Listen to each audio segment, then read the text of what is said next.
ಇವತ್ತಿನ ಈ ವಿಡಿಯೋದಲ್ಲಿ ತುಂಬ ಜನರು ರಿಕ್ವೆಸ್ಟ್ ಮಾಡ್ತಾಯಿದ್ರು ವರ್ಕ್ ಫ್ರಮ್ ಹೋಮ್ ಜಾಬ್ ಇದ್ದರೆ ಹೇಳಿ ಅಂತ. ಹಾಗಾಗಿ ಇವತ್ತಿನ ಪೋಸ್ಟಲ್ಲಿ ನಿಮಗೆ ವರ್ಕ್ ಫ್ರಮ್ ಹೋಮ್ ಜಾಬ್ ಬಗ್ಗೆ ಮಾಡ್ತಾಯಿದ್ದೀನಿ. ಈ ವಿಡಿಯೋದಲ್ಲಿ ನಿಮಗೆ ಎಕ್ಸ್ಪೀರಿಯನ್ಸ್ ಇಲ್ಲದಿದ್ದರೂ ನಿಮಗೆ ಇಲ್ಲಿ ಕೆಲಸ ಮಾಡ್ಬೋದು. ನಿಮ್ಮ ಕ್ವಾಲಿಫಿಕೇಷನ್ ಕೂಡ ಇಲ್ಲಿ ಮ್ಯಾಂಡೇಟರಿ ಇಲ್ಲ. ನಿಮಗೆ ಕಮ್ಯುನಿಕೇಷನ್ ಸ್ಕಿಲ್ ಉತ್ತಮವಾಗಿದ್ದರೆ ನೀವಿಲ್ಲಿ ಕೆಲಸ ಮಾಡ್ಬೋದು. ಕಂಪನಿ ಹೆಸರು ಮೂನ್ ಕಂಪನಿಯಲ್ಲಿ ಹೊಸ ಉದ್ಯೋಗಾವಕಾಶ. ಇಲ್ಲಿ ಕೆಲಸ ಮಾಡೋದು KYC ಆಪರೇಷನ್ಸ್ ಅನಲಿಸ್ಟ್ ಮಾಡುವಂಥ ಕೆಲಸ ಆಗಿದ್ದು, ಇದು 100% ವರ್ಕ್ ಫ್ರಮ್ ಹೋಮ್ ಜಾಬ್ ಆಗಿದ್ದು, ಫುಲ್ ಟೈಮ್ ಕೆಲಸವಾಗಿದ್ದು, ಇದು ನೀವು ಆಲ್ ಇಂಡಿಯಾದಲ್ಲಿ ಯಾರು ಬೇಕಾದರೆ ಕೆಲಸ ಮಾಡ್ಬೋದು. ನಿಮಗೆ ವರ್ಷಕ್ಕೆ 4.5 ಲ್ಯಾಕ್ಸಿಂದ 9 ಲಕ್ಷ ತನಕ ಸಂಬಳ ಕೊಡಲಾಗುತ್ತಿದೆ. ಹಾಗಾಗಿ ಉತ್ತಮವಾದ ಕಂಪನಿ, ಮಿಸ್ ಮಾಡದೆ ವಿಡಿಯೋವನ್ನು ನೋಡಿ. ನಮಸ್ಕಾರ ಸ್ನೇಹಿತರೆ, ಇವತ್ತಿನ ಈ ವಿಡಿಯೋದಲ್ಲಿ ನಿಮಗೆ ಒಂದು work from home job opportunity ಬಗ್ಗೆ ಮಾಹಿತಿ ನೀಡ್ತಾ ಇದ್ದೀನಿ. ವಿಶೇಷವಾಗಿ KYC ಕಂಪ್ಲಿಯನ್ಸ್ ಅಥವಾ ಆಪರೇಷನ್ ಕ್ಷೇತ್ರದಲ್ಲಿ ಕರಿಯರ್ ಮಾಡಬೇಕು ಅಂತ ಆಸಕ್ತಿ ಇರುವವರಿಗೆ ಈ ಅವಕಾಶ ಯೂಸ್ಫುಲ್ ಆಗಿದೆ. ಈ ಜಾಬ್ ಯಾವ ಕಂಪನಿ ಅಂತ ನೋಡೋದಾದರೆ, ಈ ಕಂಪನಿ ಹೆಸರು ಮೂನ್ ಆಗಿದ್ದು, ಇಲ್ಲಿ KYC ಆಪರೇಷನ್ ಅನಲಿಸ್ಟ್ ಹುದ್ದೆಗೆ ಹೈರಿಂಗ್ ಮಾಡ್ತಾ ಇದ್ದಾರೆ. ಇದು business operations full time position ಆಗಿದ್ದು, ಲೊಕೇಶನ್ ಬೆಂಗಳೂರು ಕರ್ನಾಟಕ ಎಂದು ಮೆನ್ಷನ್ ಮಾಡಿದ್ದಾರೆ. ಆದರೆ ಮುಖ್ಯವಾದ ವಿಷಯ ಅಂದರೆ ಈ ಪೊಸಿಷನ್ ರಿಮೋಟ್ ಆಗಿದ್ದು, ಅಂದರೆ ನೀವು ಭಾರತದಲ್ಲಿರುವ ಬೇರೆ ಯಾವುದೇ ಲೊಕೇಶನಲ್ಲಿದ್ದರೂ ಈ ಜಾಬ್ಗೆ ಅಪ್ಲೈ ಮಾಡ್ಬೋದಂತೆ.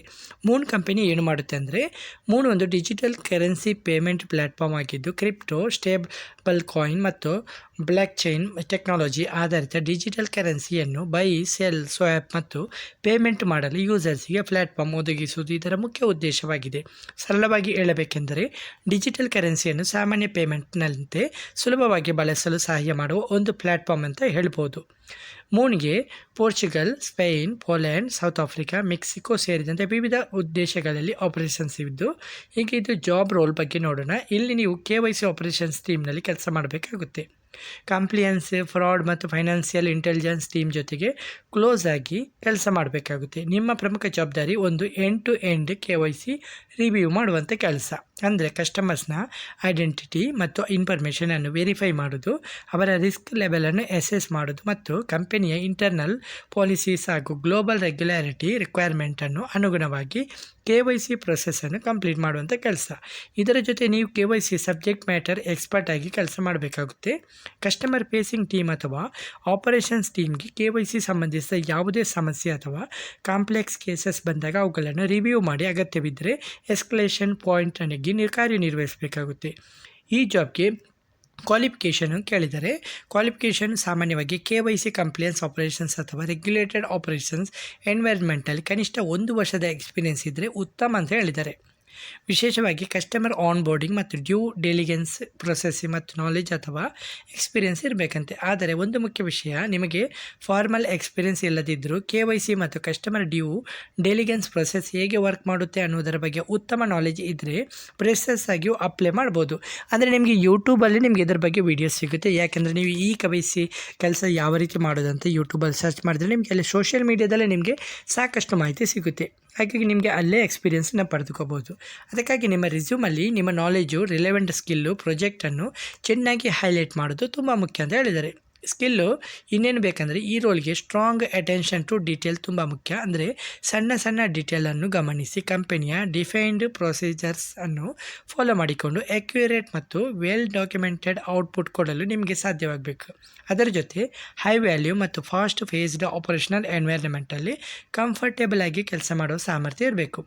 ಎನ್ಚಾನ್ಸ್ಡ್ ಡ್ಯೂ ಡೆಲಿಗೆನ್ಸ್, ಮಲ್ಟಿಪಲ್ ಜುರಿಡಿಕ್ಷನ್ ಮತ್ತು ಡಿಫರೆಂಟ್ ರೆಗ್ಯುಲಾರಿಟಿ ಫ್ರೇಮ್ವರ್ಕ್ಸ್ ಬಗ್ಗೆ ಎಕ್ಸ್ಪೋಸರ್ ಇದ್ದರೆ ಅದು ಅಡಿಷನಲ್ ಅಡ್ವಾಂಟೇಜ್ ಅಂತ ಹೇಳಿದ್ದಾರೆ. ಕ್ರಿಪ್ಟೋ, ಬ್ಲಾಕ್ ಚೈನ್ ಮತ್ತು Web3 ಬಗ್ಗೆ ಇಂಟ್ರೆಸ್ಟ್ ಇದ್ದರೆ ಅದು ಕೂಡ ಒಂದು ಬೋನಸ್ ಪಾಯಿಂಟ್ ಅಂತ ಹೇಳ್ತಾರೆ. ಅದರ ಜೊತೆಗೆ ಪ್ರೊಸೆಸ್ ಇಂಪ್ರೂವ್ಮೆಂಟ್, ಡಾಕ್ಯುಮೆಂಟೇಷನ್ ಮತ್ತು ಆಪರೇಷನಲ್ ಪ್ರಾಜೆಕ್ಟ್ನಲ್ಲಿ ಎಕ್ಸ್ಪೀರಿಯೆನ್ಸ್ ಇದ್ದರೂ ಅದು ನಿಮಗೆ ಅಡ್ವಾಂಟೇಜ್ ಆಗಬಹುದು ಅಂತ ಹೇಳಿದ್ದಾರೆ. ಈ ಜಾಬ್ನಲ್ಲಿ ನಿಮಗೆ ಮೊದಲನೇದಾಗಿ ಕಾಂಪಿಟೇಟಿವ್ ಸ್ಯಾಲರಿ ಪ್ಯಾಕೇಜು ಜೊತೆಗೆ equity package, performance based equity bonus ಮತ್ತು ಮೂನ್ ಶೂಟ್ ಅವಾರ್ಡ್ ಕೂಡ ಇದೆ. ಈ ಮೂನ್ ಶೂಟ್ ಅವಾರ್ಡನ್ನು ವರ್ಷಕ್ಕೆ 2 ಬಾರಿ ಎಂಪ್ಲಾಯ್ಮೆಂಟ್ಗೆ ನೀಡಲಾಗುತ್ತೆ, ಅಂದರೆ ಪೇಮೆಂಟ್ ಡಾಲರ್ನಲ್ಲಿ ನೀಡಲಾಗುತ್ತೆ. ಓಕೆ, ಇದರ ಜೊತೆಗೆ ಅನ್ಲಿಮಿಟೆಡ್ ಹಾಲಿಡೇ ಮತ್ತು ನೀವು ಯಾವಾಗ ಕೆಲಸ ಮಾಡಬೇಕು ಅನ್ನೋದರಲ್ಲಿ ಹೆಚ್ಚಿನ ಆಟೋನಾಮಿ ನೀಡಲಾಗುತ್ತೆ. ಮುಖ್ಯವಾಗಿ ಇದು ರಿಮೋಟ್ ವರ್ಕ್ ಅಪಾರ್ಚುನಿಟಿ ಆಗಿದ್ದು, ನಿಮಗೆ ಆಫೀಸ್ನಲ್ಲಿ ಕೆಲಸ ಮಾಡಬೇಕು ಅನ್ನಿಸಿದರೆ ನಿಮ್ಮ ಹತ್ತಿರ ಇರುವ ಮೂನ್ ಆಫೀಸ್ ಅಥವಾ ಕಂಪನಿ ಬೇಸ್ನಿಂದಲೂ ಕೆಲಸ ಮಾಡುವ ಅವಕಾಶ ಇರುತ್ತೆ. ಇದರ ಜೊತೆಗೆ private health care benefit, parental leave, annual training budget, home office setup, remote working, company product ಮೇಲೆ monthly spending budget, zero fees crypto transaction, employee referral benefit ಮತ್ತು regular remote company offsite ಕೂಡ ಇವೆ. ಅಂದರೆ overall ಆಗಿ ನೋಡಿದರೆ ಇದು international ಮತ್ತು fast growing ಕಂಪನಿಯಲ್ಲಿ ಕೆಲಸ ಮಾಡುವ ಒಂದು ಇಂಟ್ರೆಸ್ಟಿಂಗ್ ಆಪರ್ಚುನಿಟಿ ಆಗಿದ್ದು, ಅಪ್ಲೈ ಮಾಡಲಿಕ್ಕೆ ಈ ಜಾಬ್ಗೆ ಅಪ್ಲೈ ಮಾಡುವಾಗ ನಿಮ್ಮ ಲಿಂಕ್ಡ್ ಇನ್ ಪ್ರೊಫೈಲ್ ಮತ್ತು ರೆಸ್ಯೂಮ್ ತುಂಬ ಮುಖ್ಯ. ಇದು ಇಂಟರ್ನ್ಯಾಷನಲ್ ಕಂಪನಿ ಆಗಿರೋದ್ರಿಂದ ರಿಕ್ವೈರ್ಟರ್ ನಿಮ್ಮ ಲಿಂಕ್ಡ್ ಇನ್ ಪ್ರೊಫೈಲನ್ನು ಕೂಡ ಗಮನಿಸಬಹುದು. ಆದ್ದರಿಂದ ನಿಮ್ಮ ಲಿಂಕ್ಡ್ ಇನ್ ಪ್ರೊಫೈಲನ್ನು ಪ್ರೊಫೆಷ್ನಲ್ ಆಗಿ ಅಪ್ಡೇಟ್ ಮಾಡಿಕೊಂಡಿರಿ. ರೆಸ್ಯೂಮ್ನಲ್ಲಿ ನಿಮ್ಮ ಹೆಸರು, email ID, phone number, current location, LinkedIn profile ಮತ್ತು ಇತರ ರಿಲೆವೆಂಟ್ ಪ್ರೊಫೆಷ್ನಲು ಲಿಂಕ್ಸ್ ಇವೆಲ್ಲವನ್ನು ಸರಿಯಾಗಿ ಮೆನ್ಷನ್ ಮಾಡಿ. ಅಪ್ಲಿಕೇಶನ್ ಫಾರ್ಮ್ನಲ್ಲಿ ಕೆಲವು ಸಾಮಾನ್ಯ ಕ್ವಶನ್ ಕೂಡ ಇರುತ್ತೆ. ಉದಾಹರಣೆಗೆ ಜಾಬ್ ಬಗ್ಗೆ ನಿಮಗೆ ಹೇಗೆ ತಿಳಿಯಿತು, ನಿಮ್ಮ ಆ್ಯನ್ಯುವಲ್ ಸ್ಯಾಲ್ರಿ ಎಕ್ಸ್ಪೆಕ್ಟೆಡ್ ಎಷ್ಟು, ಸ್ಯಾಲ್ರಿ ಯಾವ ಕರೆನ್ಸಿಯಲ್ಲಿ ಬೇಕು, ನಿಮ್ಮ ನೋಟಿಸ್ ಪೀರಿಯಡ್ ಎಷ್ಟು, ನಿಮಗೆ ವಿಸಾ ಸ್ಪಾನ್ಸರ್ಶಿಪ್ ಬೇಕೇ, ನಿಮಗೆ ಕ್ರಿಪ್ಟೋ KYC ಅಥವಾ ಆಪರೇಷನಲ್ ಅನಾಲಿಸಿಸ್ನಲ್ಲಿ ಎಕ್ಸ್ಪೀರಿಯನ್ಸ್ ಇದೆಯೇ, ನೀವು end to end customer onboarding process ನಡೆಸಿದ್ದೀರಾ, ಇಂತಹ ಕೆಲವು ಕ್ವಶನ್ಗೆ ನೀವು ಆನ್ಸರ್ ಮಾಡಬೇಕಾಗುತ್ತೆ. ಇನ್ನೊಂದು ಕ್ವಶನ್ ನಿಮ್ಮ ಕರೆಂಟ್ ಲೊಕೇಶನ್ ಬಗ್ಗೆ ಇರುತ್ತೆ. ನೀವು ಬೆಂಗಳೂರು ಅಥವಾ ಕರ್ನಾಟಕದಲ್ಲಿ ಕರೆಂಟ್ಲಿ ಬೇಸ್ಡ್ ಆಗಿದ್ದೀರಾ ಅಂದು, ಆದರೆ ಈ ರೋಲ್ ರಿಮೋಟ್ ಆಗಿರೋದನ್ನ ಬೆಂಗಳೂರಿನಲ್ಲಿ ಇಲ್ಲದಿದ್ದರೂ ಎಲಿಜಿಬಿಲಿಟಿಯನ್ನು ಜಾಬ್ ಪೋಸ್ಟಿಂಗ್ನಲ್ಲಿ ನೀಡಿರುವ ರಿಕ್ವೈರ್ಮೆಂಟ್ಗೆ ಅನುಗುಣವಾಗಿ ಪರಿಶೀಲಿಸಿ ಅಪ್ಲೈ ಮಾಡಿ. ಅಪ್ಲೈ ಲಿಂಕು ನಿಮಗೆ ಕಮೆಂಟ್ ಬಾಕ್ಸ್ ಇಲ್ಲ ಡಿಸ್ಕ್ರಿಪ್ಷನಲ್ಲಿ ಪಿನ್ ಮಾಡಲಾಗುತ್ತೆ. ನೀವು ನೇರವಾಗಿ ಅಪ್ಲೈ ಮಾಡ್ಕೋಬೋದು. ಕೊನೆಯದಾಗಿ ಒಂದು ಮುಖ್ಯವಾದ ವಿಷಯ, ಈ ಜಾಬ್ಗೆ ಅಪ್ಲೈ ಮಾಡುವಾಗ ಮೊದಲು ಕಂಪನಿಯ ಅಫಿಷಿಯಲ್ ಕರಿಯರ್ ಪೇಜ್ ಮತ್ತು ಜಾಬ್ ರಿಜಿಸ್ಟ್ರೇಷನನ್ನು ನೀವು ಸ್ವತಃ ಒಮ್ಮೆ ಚೆನ್ನಾಗಿ ವೆರಿಫೈ ಮಾಡಿಕೊಳ್ಳಿ. ನಿಮ್ಮ ರೆಸ್ಯೂಮನ್ನು ಡಿಸಿಷನ್ಗೆ ಮ್ಯಾಚ್ ಆಗುವಂತೆ ಕಸ್ಟಮೈಸ್ ಮಾಡಿ. ವಿಶೇಷವಾಗಿ KYC, customer onboarding, due diligence, compliance, risk assessment ಮತ್ತು ಫ್ರಾಡ್ ಪ್ರಿವೆನ್ಷನ್ ಮತ್ತು ರೆಗ್ಯುಲಾರಿಟಿ ಆಪರೇಷನ್ಸ್ಗೆ ಸಂಬಂಧಿಸಿದ ಸ್ಕಿಲ್ ಅಥವಾ ಪ್ರಾಜೆಕ್ಟ್ ಇದ್ದರೆ ಅವುಗಳನ್ನು ಕ್ಲಿಯರ್ಲಿ ಹೈಲೈಟ್ ಮಾಡಿಕೊಳ್ಳಿ. ನೀವು KYC ಅಥವಾ ಕಂಪ್ಲಿಯನ್ಸ್ ಫೀಲ್ಡ್ನಲ್ಲಿ ಕರಿಯರ್ ಸ್ಟಾರ್ಟ್ ಮಾಡಬೇಕಂತ ಯೋಚಿಸಿದರೆ ಈ ರೀತಿಯ ಆಪರ್ಚುನಿಟಿಯನ್ನು ಡೆಫಿನೆಟ್ಲಿ ಕನ್ಸಿಡರ್ ಮಾಡಿ, ಮಿಸ್ ಮಾಡಿಬಿಡಿ. ನಿಮಗೆ ಈ ಜಾಬ್ನ ರೆಸ್ಯೂಮ್ ಹೇಗಿರಬೇಕು, ಯಾವ ಸ್ಕಿಲ್ಲನ್ನು CVಯಲ್ಲಿ ಹೈಲೈಟ್ ಮಾಡಬೇಕು ಮತ್ತು ಇಂಟರ್ವ್ಯೂ ಪ್ರೊಸೆಸ್ ಹೇಗಿರಬೇಕು ಅನ್ನೋದ್ರ ಬಗ್ಗೆ ಕಂಪ್ಲೀಟ್ ಇನ್ಫಾರ್ಮೇಷನ್ ಬೇಕಿದ್ದರೆ ಕೆಳಗೆ ಕಮೆಂಟ್ ಮಾಡಿ. ಇಂಥ ಇನ್ಫಾರ್ಮೇಷನ್ ಬೇಕಿದ್ದರೆ ಮುಂದಿನ ವೀಡಿಯೋದಲ್ಲಿ ಅದನ್ನು ಕೂಡ ಸ್ಟೆಪ್ ಬೈ ಸ್ಟೆಪ್ ಆಗಿ ಎಕ್ಸ್ಪ್ಲೇನ್ ಮಾಡ್ತೀನಿ.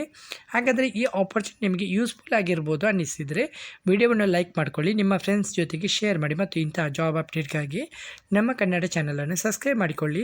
ಧನ್ಯವಾದಗಳು.